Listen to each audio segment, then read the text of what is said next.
Sorti le 23 mars 2007 en Europe pour la somme de 600 € et avec un total de 87 millions d'exemplaires vendus, la PS3 restera la console de mon adolescence où l'on pouvait profiter du PlayStation Network pour jouer en ligne gratuitement. J'ai décidé pour cette vidéo de vous faire un petit top 10 de mes jeux cultes sur cette console, évidemment avec plus ou moins 700 jeux vendus sur la console. Désolé, j'ai pas le chiffre exact, les top 10 diffèrent pas mal et voici le mien.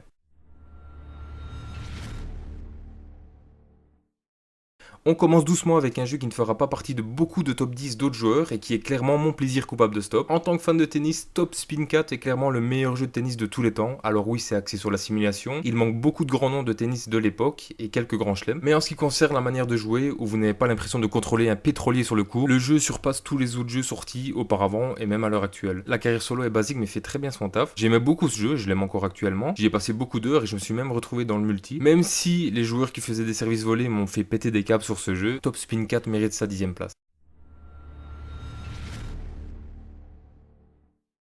On enchaîne avec Dead Space 2, le survival horror qui a réussi à captiver un grand nombre d'ados. Évidemment, il s'agit du genre de jeu où vous devez jouer seul, dans le noir total, en difficulté élevée, pour garantir les frissons. Dead Space 2 reprend tous les codes du premier en mieux, que ce soit sur la bande son, les graphismes et la durée de vie de jeu. Je me souviens d'une scène où un bébé se faisait tuer par un monstre sans pression, donc c'était vraiment assez hardcore le jeu. Le jeu mêle horreur et angoisse avec perfection. En conclusion, c'est une très bonne suite, un peu gâchée par le scénario et l'action qui éclipse le côté horrifique. Il n'en démérite pas moins sa 9e place pour avoir marqué tout le monde lors de sa sortie.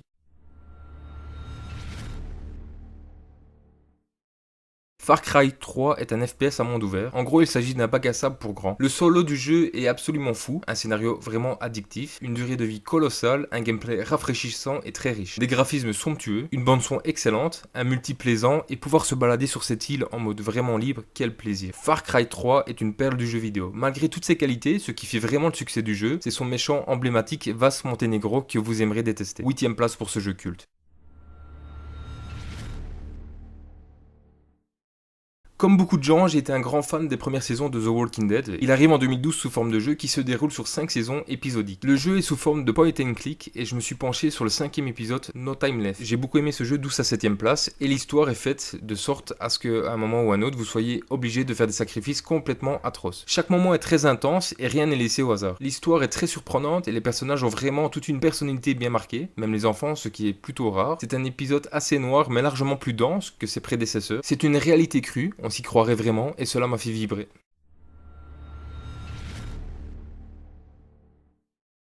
Je ne pouvais pas faire ce top sans un Call of Duty. J'ai longuement hésité avec Modern Warfare 2, mais Black Ops est pour moi le meilleur de la PS3. Certes, il ne fera pas l'unanimité, mais un peu comme chaque Call of Duty de l'époque. Le jeu n'avait rien de bien révolutionnaire et était même en retard graphiquement sur les autres jeux. Le solo du jeu était un peu court, mais très agréable à suivre. La raison pour laquelle on aime ou on n'aime pas un Call of reste son multijoueur. Et j'adorais les maps, les armes, les killstreaks et les soirées entre amis en recherche et destruction. Le fait de remettre le mode zombie était aussi une excellente idée. Ma première fois en zombie fut sur Kino der Toten, comme pour beaucoup de gens, et elle deviendra une map totalement culte. C'était également une époque où les DLC étaient très attendus et surtout très bons. Ils proposaient 5 cartes multi et une map zombie. Si vous avez l'occasion, revoyez les teasers qui étaient vraiment bien foutus. On pouvait les acheter à 15 € pour 5 personnes, donc c'était très abordable. Bref, juste pour le mode zombie, Black Ops mérite sa place.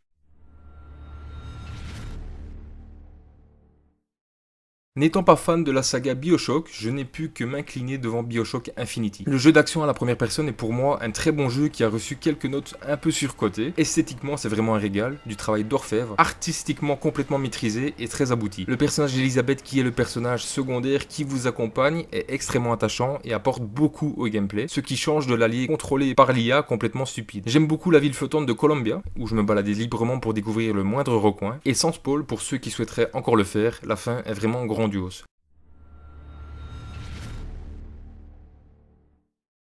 Batman est un héros DC Comics emblématique. J'ai joué à 2 jeux Batman dans ma vie, Batman Forever sur Super Nintendo, et je vous dis pas la claque que je me suis pris en rejouant à Batman Arkham City. Le jeu est tout simplement excellent, je ne m'attendais pas à ce qu'il soit aussi bon. Niveau graphisme, c'est époustouflant. Les cinématiques dignes des plus grands films. L'action ne manque pas du tout, et on tape énormément d'ennemis dans Arkham. De plus, vous êtes plus ou moins armé pour rajouter une petite couche de difficulté. Le jeu est plus ou moins long, mais si vous rajoutez les défis sur le côté, il peut ajouter de bonnes heures de jeu. Contrairement à Batman Forever, la jouabilité de ce jeu est très accessible à tous, et la prise en main est très rapide. Bonne 4e place pour Batman.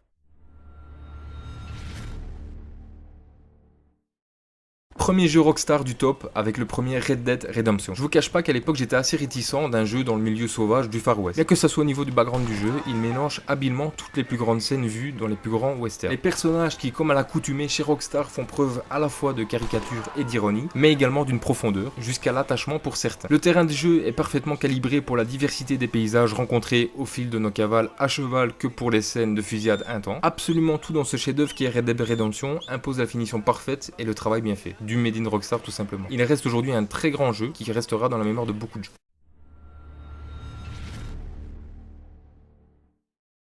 On arrive avec du très lourd avec The Last of Us. Encore un jeu qui m'a mis une baffe visuelle. Ce jeu est vraiment une pure merveille et c'est en y jouant qu'on se rend compte que le jeu vidéo peut avoir sa place dans le cercle très fermé de l'art comme le cinéma, la musique ou la peinture. J'ai encore du mal à réaliser le travail titanesque qu'il a fallu pour rendre les environnements et ses personnages aussi vivants et bien joués avec un scénario super travaillé, réfléchi et avec suffisamment de rebondissements pour vous tenir en haleine jusqu'à la toute fin. Pour le gameplay, ça varie entre survie, combat ou discrétion selon votre approche. La durée de vie de jeu est énorme et juste pour la très belle relation entre Joel et Ellie, deuxième place pour The Last of Us.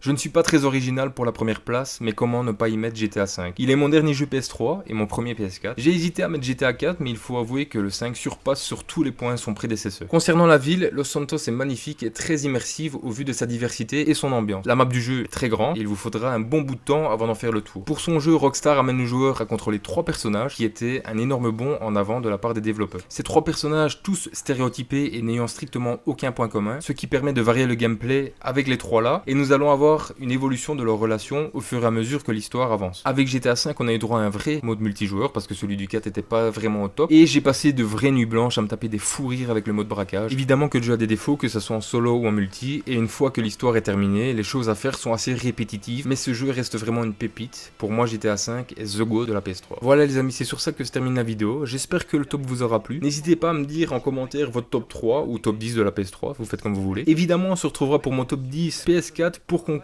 avant la sortie de la PS5. N'hésitez pas à aimer la vidéo et à vous abonner. Salut à tous.